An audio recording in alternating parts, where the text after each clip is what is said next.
here, and I have some security secrets and tips and tricks of the trade. I do tactical security in a metro area, lower income neighborhood, a couple of apartment complexes, and I wanted to talk to you today about suspicious behavior. What is it? How do I identify it? How do I articulate it to the police department or security officer? And what to do when you observe it.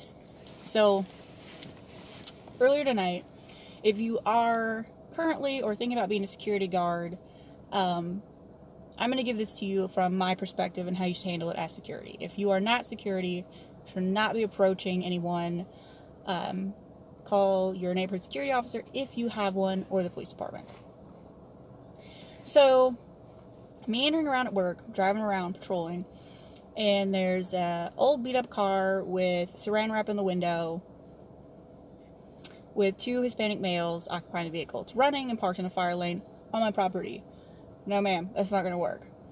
They sat there for about 45 minutes. I walked up to him, flashlight, hey, what's going on? Oh, it's okay, we okay. You're not okay. What are you doing? Why are you in the fire lane?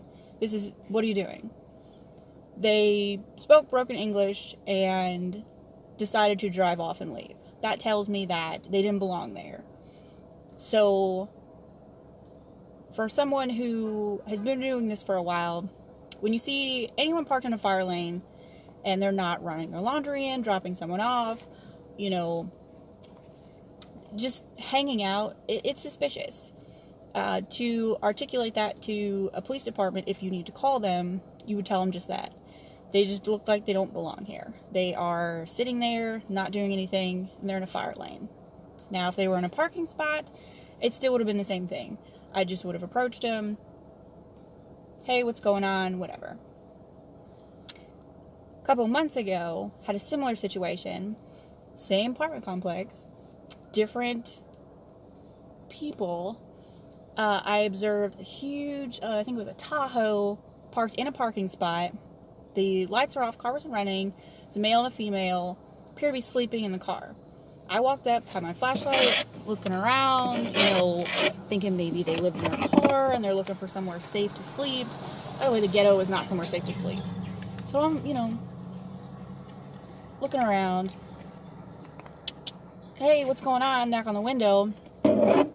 They were clearly doped out of their gourd.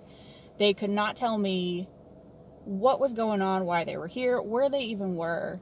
So that is also suspicious. The police department was called on that one because I believed them to be under some sort of influence.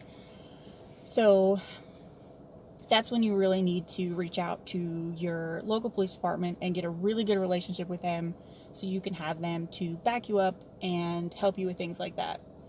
Other types of suspicious behavior, again, I do lower income apartment complexes. They're a couple blocks apart, so I've got a pretty good area that I can patrol. Someone lurking around, it's obviously suspicious. Someone asking for questions, I didn't know you had security. How late are you out here? What are you doing here? Do you work every day? Are you alone? Don't answer those questions. Don't tell them anything. Just tell them I'm here now. That's that.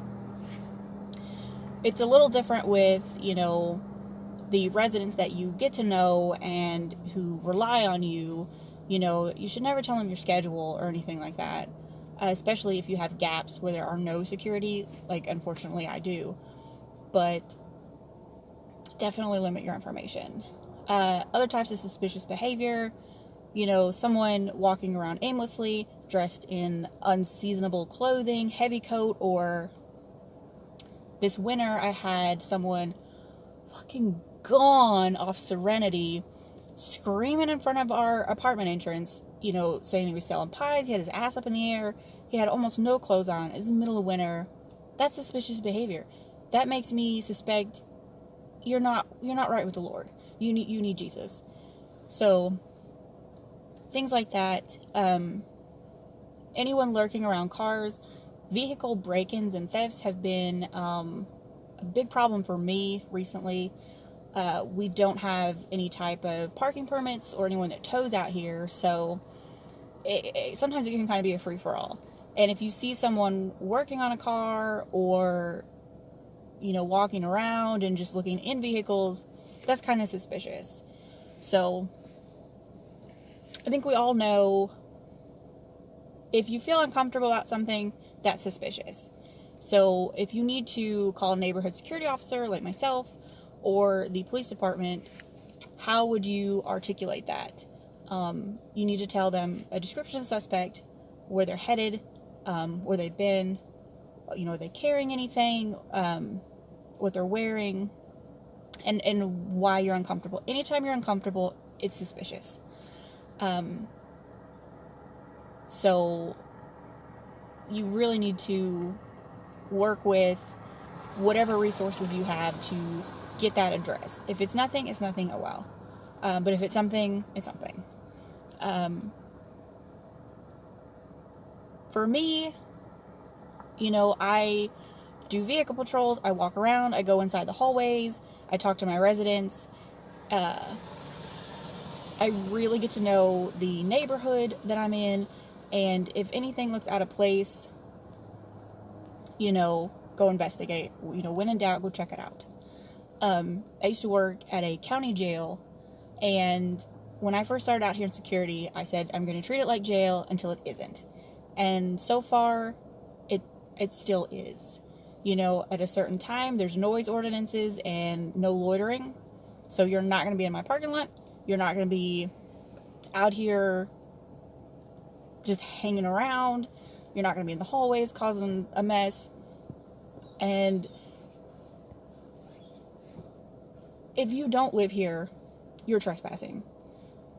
If you start arguing with me and the 3 teeth you have look like dirty fish tank rocks, I'm going to assume you're a stray crackhead. And I don't function well with them. So you're going to be removed.